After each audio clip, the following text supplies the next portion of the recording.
واربرٹن سے ہمارے نمائندے لالا عاشق مغل کی رپورٹ کے مطابق آل پاکستان اشرف میموریل کرکٹ ٹورنامنٹ 2025 کے فائنل میچ کے موقع پر قرعہ اندازی کے ذریعے عمرے کا ٹکٹ جیتنے والے ندیم اختر اوکارا کو مکمل عمرہ پیکج کے ساتھ تاجر رہنما میاں وسیم اسلم نے نیک تمناؤں کا ساتھ روانہ کیا۔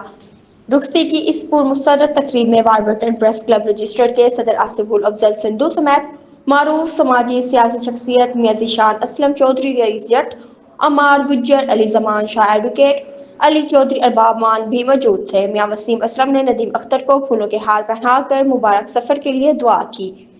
اس موقع پر میاں وسیم اسلم کا کہنا تھا کہ وہ اس سے قبل بھی 2 افراد کو مفت عمرہ پیکج کے ساتھ اس مقدس سفر پر روانہ کر چکے ہیں، جبکہ اب تک کم و بیش 30 مستحق بچیوں کی شادی پر کھانے کا انتظام بھی کر چکے ہیں۔ یہ سلسلہ صرف اللہ کی رضا اور خلق خدا کی خدمت کے جذبے کے لیے تحت جاری ہے اور مستقبل میں بھی اسے مزید وسعت دی جائے گی۔